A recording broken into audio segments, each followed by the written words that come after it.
नमस्कार दोस्तों, आप सभी का हमारे YouTube चैनल में स्वागत करती हूँ। उम्मीद है कि आपको ये कहानी पसंद आएगी। राजा साहब ने विष्णु को एक बहुत बड़ा ख्वाब दिखा दिया था। जल्दी ही विष्णु पर उस ख्वाब का खुमार चढ़ना शुरू हो गया था। उसे लगने लगा कि वह इन सब का आदी हो गया है। अब वह बिना नौकरों चौकरों के रह ही नहीं सकता। जब ये विशाल कोठी, नौकर चाकर, धन दौलत सहज में ही उसके हो सकते हैं, तो वह क्यों इनकार करे। जब राजकुमारी शिल्पी जैसी अनित्य सुंदरी उसकी पत्नी हो सकती है, तो वह क्यों नूतन जैसी सामान्य से लड़की से विवाह करे। होगी वह मिस रोशनपुर, पर राजकुमारी शिल्पी के सामने उसका अस्तित्व ही क्या है। आज के युग में तो सब स्वार्थी है। प्रकाश नारायण सर ने क्या अपने स्वार्थ के लिए ही उसकी मदद नहीं की।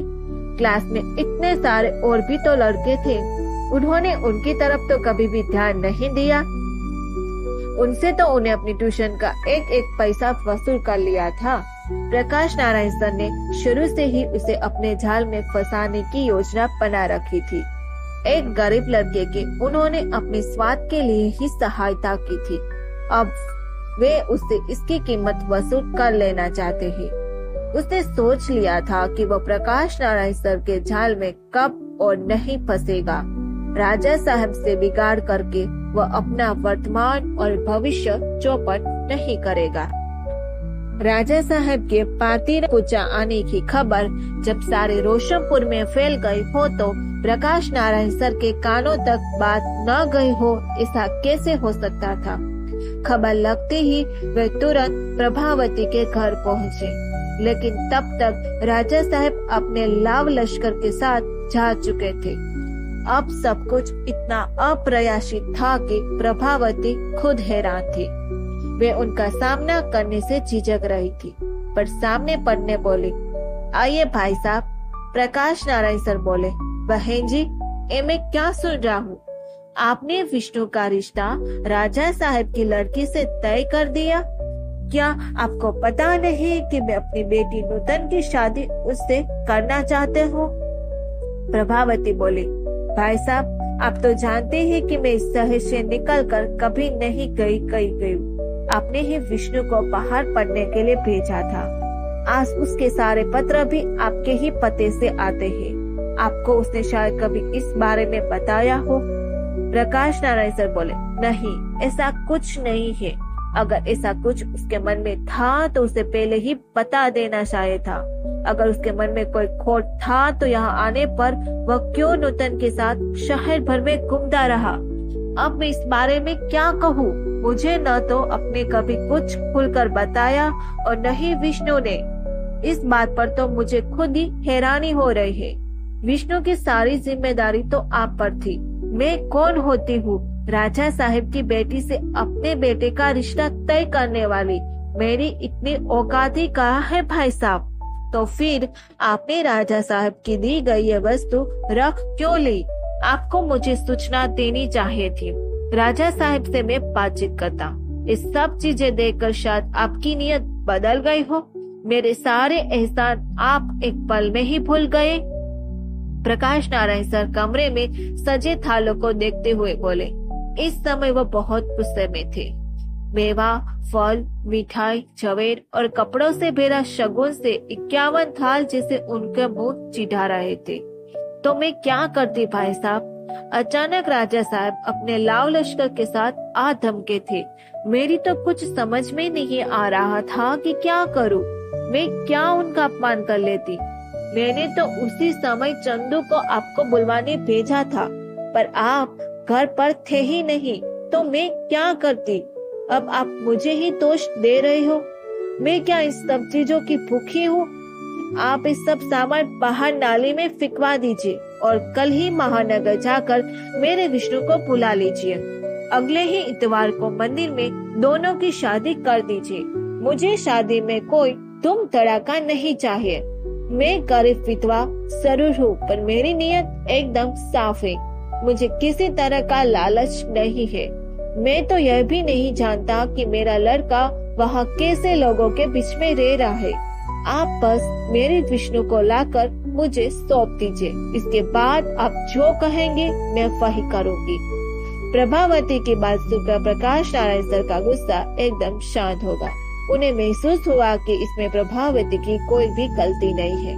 वह बेचारी विधवा और आखिर करती भी क्या, उन्हें भी आखिरकार कोई उपाय निकालना पड़ेगा। कुछ सोचते हुए वो बोले, बहन जी, आप तो शायद मालूम नहीं है कि मेरी बेटी विष्णु के बच्चे की माँ बनने वाली है। मैं इसीलिए आपसे बाहर हो गया था, आप मुझे माफ कर दीजिए। नहीं भाई साहब, आप क्यों माफी मांग रहे? अगर ऐसी बात है तब तो आप कल अवश्य ही विष्णु को बुलाकर ले आइए।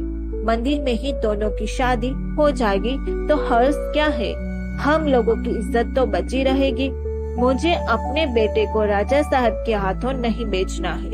प्रकाश नारायण सर की बात सुनकर फिर भी परेशान हो गए। उन्हें तो इस बात की भनक तक नहीं थी। हाँ, यही ठीक रहेगा बहन जी। कल क्या, मैं इसी समय महानगर जाने की तैयारी करती हूँ। मंदिर में ही दोनों ही शादी कर दीजिए, यही ठीक रहेगा। प्रभावती बोली, हाँ ऐसा ही कीजिए। महानगर पहुँचते ही प्रकाश नारायण सर की राजा साहब से दोबारा भेंट हुई। राजा साहब बोले, कहे मास्टर साहब, अब कैसे आना हुआ? सारी बातें तो आपको बता चल ही गई होगी। विष्णु की शादी मेरी बेटी शिल्पी से हो रही है। उसी के कहने पर मैं रोशनपुर रिश्ता लेकर गया था। उसकी माँ का को भी कोई आपत्ति नहीं है, अगर होती तो वो उस दिन मना कर देती। अब वह मेरा होने वाला दामाद है। अब आप उसको बरगलाने की कोशिश न करिए। शादी विवाह कोई जबरदस्ती का सौदा नहीं होता। प्रकाश नारायण सर ने दीनता से कहा, लेकिन एक बार आप मुझे विष्णु से मिले तो लेने दीजिए। बस एक बार मेरी उससे भेंट करा दीजिए राजा साहब। मैं इस समय बहुत मुसीबत में हूँ, फिर जैसा विष्णु कहेगा वही होगा। राजा साहब बोले, वह यहाँ होता तो जरूर आपसे मुलाकात करा देता, पर वह तो आपने ही किसी काम से बाहर गया है। आप रोशनपुर वापस चले जाए। इस बार आते ही मैं उसे आपके पास भेज दूंगा, तब आप उससे जी भर कर बातें कर लीजिएगा। प्रकाश नारायण सर बोला, ऐसा तो आपने पहले भी कहा था। फिर उसे भेजने की जगह आपने अपनी लड़की के साथ उसकी शादी तय कर दी। इस बार मैं उससे मिले बिना नहीं जाऊंगा। मैं उसका यही रहकर इंतजार करूंगा, या फिर आप मुझे उसका पता दे दीजिए, मैं वही जाकर उससे मिल लूंगा। ये तो मुझे भी नहीं मालूम कि वह अचानक कहाँ चला गया। हो सकता है कि वह अपने ट्रेनिंग के सिलसिले में ही कहीं गया हो। मैंने आपको बताया ही था कि मैं इस समय लोकसभा चुनाव को लेकर बहुत व्यस्त हूँ। अपना मंत्री पद बचाए रखना क्या हंसी खेल है मास्टर साहब? आप राजनीति की बातें नहीं जानते। आज ही मुझे फिर से दिल्ली के लिए निकलना है। हाई कमान का न जाने कितनी बार फोन आ चुका है। मैं भी इस समय बड़ी झंझट में फंसा हूँ। ये सब कुछ तो मैं नहीं जानता राज साहब, पर इस बार मैं विष्णु से मिले बिना यहाँ से हरगिज नहीं जाऊंगा। मैंने ही उस दिन गलती की जो आपका अपना समझकर सारी बातें बता दी। उसी का आपने अनुचित फायदा उठाया। उसकी बातें सुनकर राजा मधुसूदन जी नाराज हो गए। वे गुस्से से बोले, देखिए आप विष्णु के शिक्षक रहे, इसलिए मैं आपसे शराफत से बात कर रहा हूँ। इतना सब कुछ सहन किया जा रहा हूँ। कोई और होता तो यहाँ से धक्के मारकर बाहर निकलवा देता। अच्छा तो यही है कि आप यहाँ से खुद ही चले जाए। उनके बात सुनकर प्रकाश नारायण सर दिनहीन होकर बोले, राजा साहब आप तो बहुत बड़े आदमी हैं, मेरी आपके सामने हैसियत ही कहाँ है। आप अपनी बेटी के बड़े से बड़े घराने से शादी करा सकते हैं, तो मैं तो बहुत मामूली सा महीने में 2000 रुपए कमाने वाला गरीब अध्यापक हूँ। बड़ी मुश्किल से अपनी लड़की के लिए ये लड़का ढूंढा है। मेरी 3 बेटियां हैं, आप मेरे ऊपर दया कीजिए। राजा साहब बोले, ये सब फिजूल की बातें मुझसे मत करो। जो कुछ भी कहना हो विष्णु से ही कहना। मेरी बेटी के लिए क्या लड़कों की कमी थी? पर जब विष्णु खुद ही शिल्पी से शादी करना चाहता है तो मैं क्या करूं? दोनों ही एक दूसरे को पसंद करते। विष्णु कोई बच्चा तो है नहीं जो मैं उसे फुसला लूंगा। आप जबरदस्ती अपनी बेटी की शादी उससे क्यों कराना चाहते हो? अब मेरी बेटी का क्या होगा? कुछ तो दया कीजिए राजा साहब। प्रकाश नारायण सर गिड़गिड़ाते हुए कहा। वह राजा साहब की धूर्तता के आगे परास्त हो चले थे। राजा साहब ने मेज की दराज में नोटों की गड़ियां निकालकर प्रकाश नारायण सर की तरफ बढ़ाते हुए कहा, मास्टर साहब, ये लीजिए 5 लाख रुपया। इससे आप अपनी तीनों बेटियों की शादी धूमधाम से कीजिएगा। कुछ कमी रह जाए तो बताएगा और दे दूंगा। राजा साहब की बात सुनकर प्रकाश नारायण सर सन्न रह गए। वह यहाँ भीख मांगने नहीं आए थे। वह बड़ी घृणा से बोले, छी राजा साहब, आप तो बहुत छोटे आदमी निकले। आप रुपए देकर मेरी और मेरी बेटी की खुशियाँ तो छीनना चाहते हो, लेकिन मैं ऐसा हरगिज नहीं होने दूंगा। तो तुम क्या करोगे? कुछ भी करना पड़े। अब राजा साहब बर्दाश्त नहीं कर सके। उन्हें नौकर की आवाज दी, रमेश, इस आदमी को धक्के मारकर निकाल बाहर करो और दरबान से कहना कि फिर कभी इस आदमी को कोठी के अंदर न घूमने दे। प्रकाश नारायण से बोले, नौकरों को बुलाने की जरूरत नहीं है राजा साहब। इतना भी अभिमान ठीक नहीं होता। मैं खुद ही चला जाता हूँ। उस दिन भी अपमानित होकर वो रोशनपुर लौट आए थे। प्रभावती ने उस दिन भी कहा था, भाई साहब, मेरा विष्णु ऐसा नहीं कर सकता। जरूर राजा साहब की कोई साजिश है।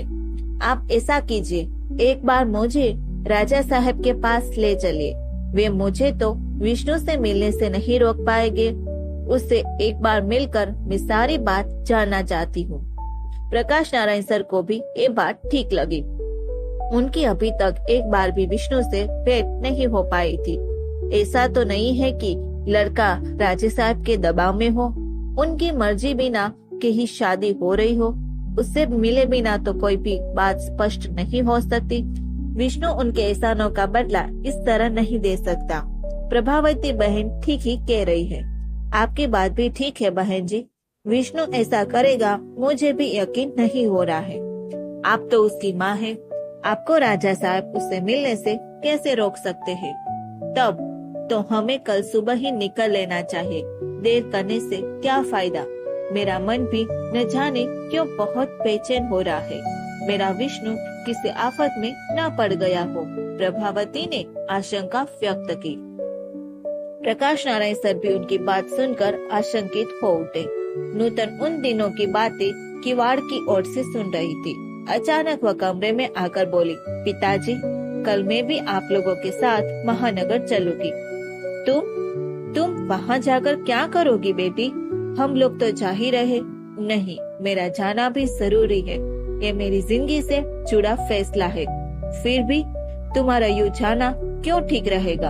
हम लोग उसे समझाएंगे और अगर उसने मना कर दिया तो तू ही क्या कर लेगी बेटी? मैं भी तो देखूंगी कि मेरे आंखों में आंखें डालकर वो कैसे इनकार कर सकता है। कोई आदमी इतना भी कृतज्ञ हो सकता है? ये मैं भी अपनी आंखों से देखना चाहती हूँ। नूतन ने कहा। प्रभावती बोली, हाँ, क्या हर्ष है। एक बार नूतन से भी उन लोगों का सामना हो जाए तो ठीक ही रहेगा।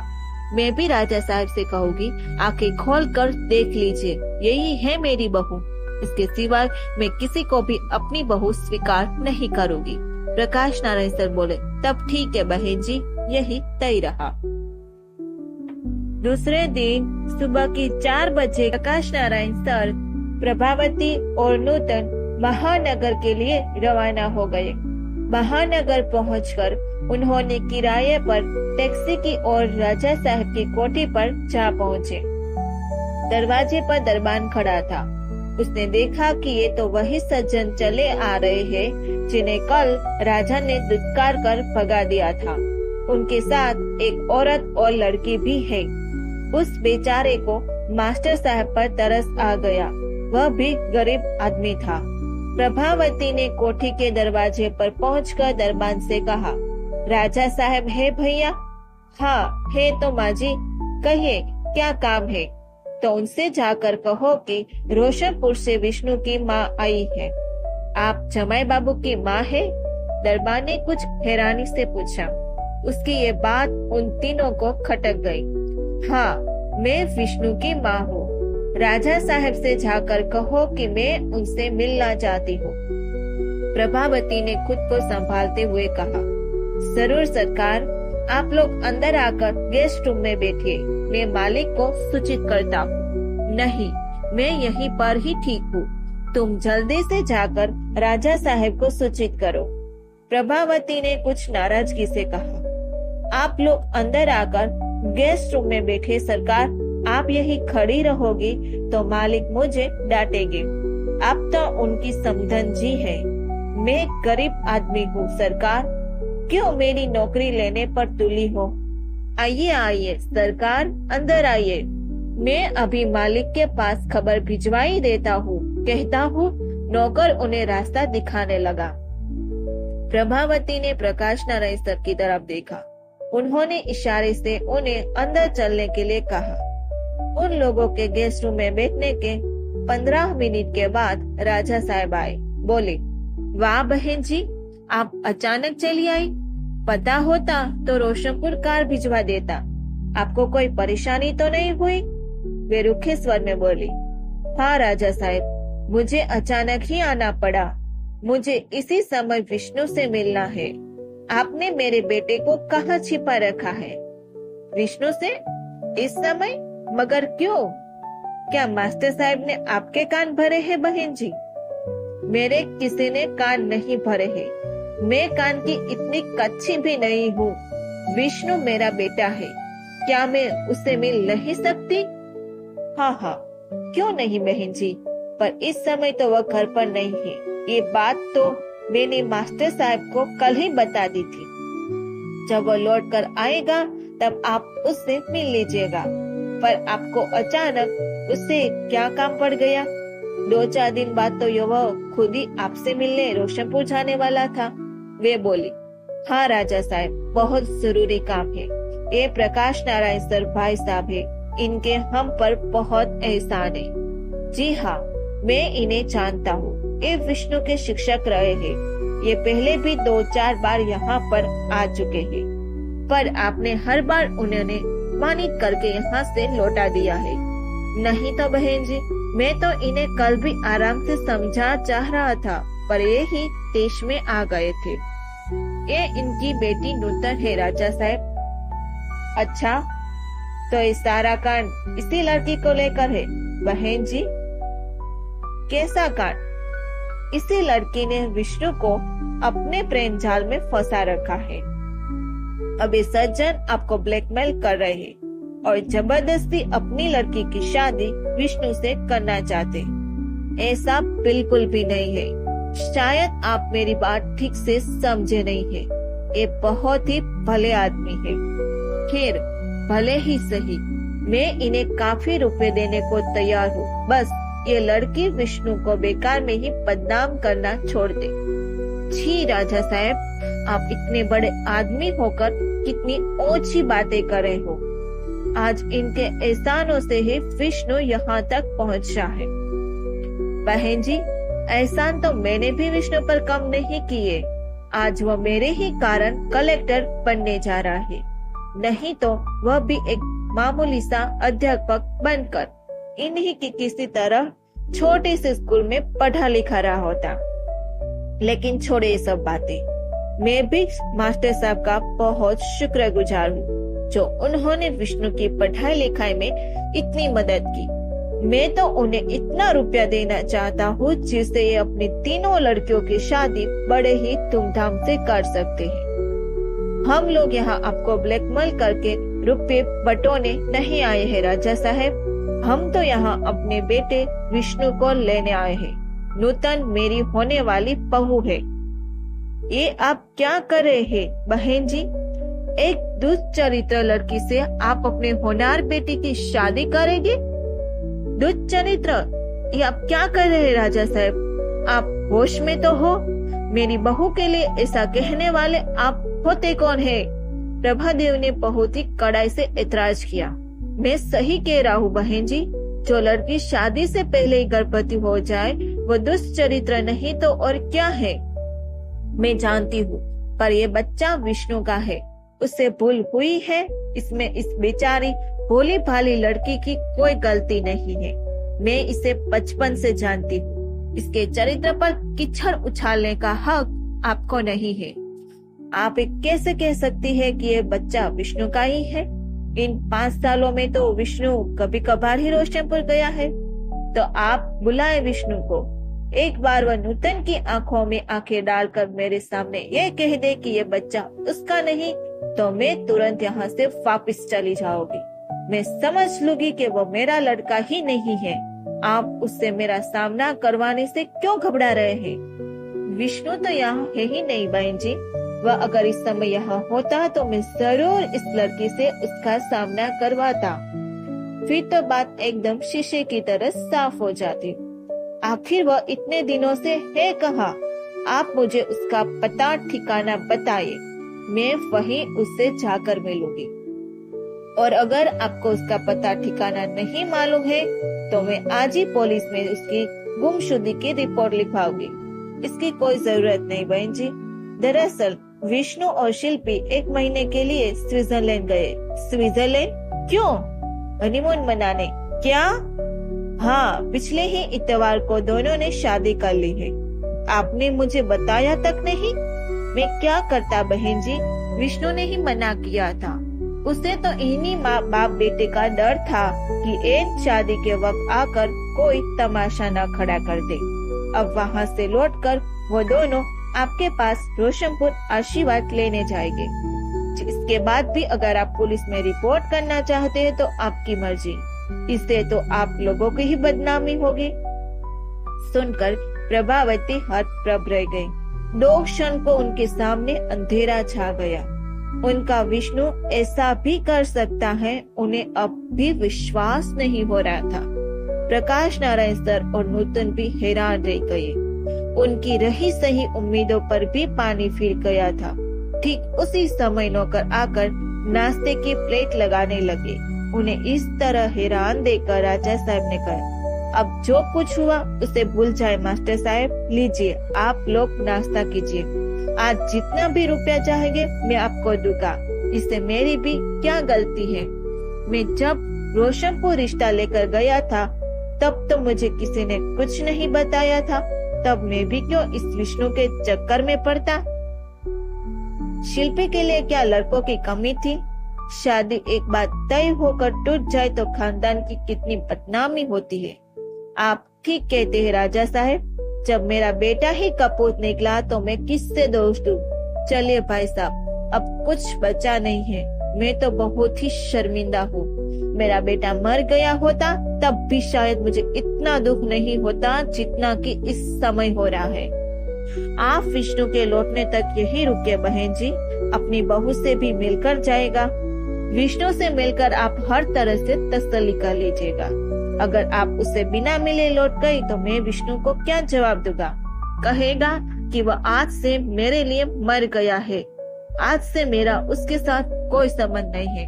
उनकी बात सुनकर राजा साहब हतप्रभ रह गए। सब लोग एकाएक उठ खड़े हुए।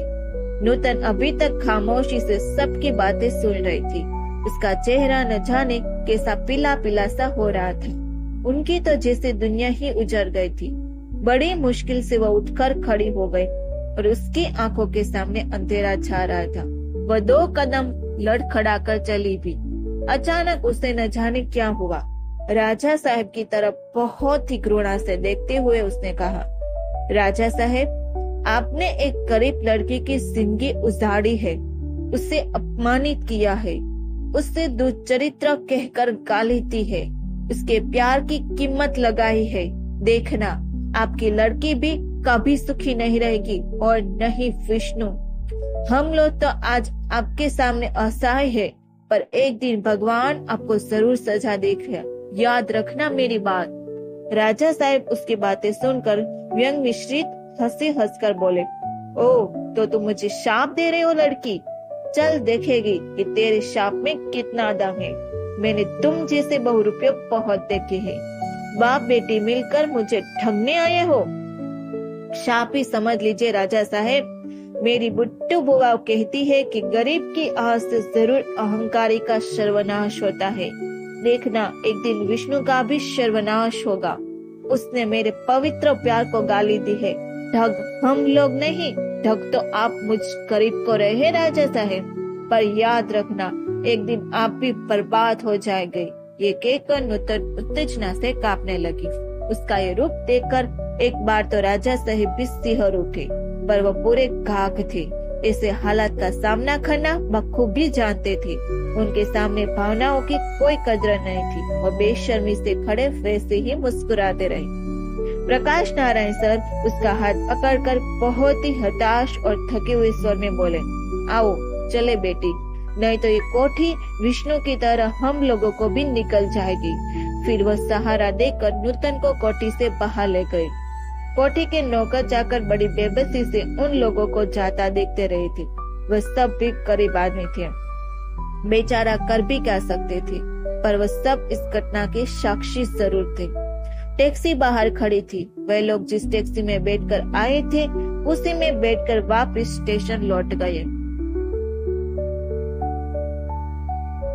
ये भाग यही खत्म होता है। आगे की स्टोरी सुनने के लिए हमारा अगला वीडियो का इंतजार करें। ऐसी कहानी सुनने के लिए इस चैनल को सब्सक्राइब, लाइक, कमेंट और अपने दोस्तों को शेयर जरूर करना। सुनने के लिए धन्यवाद।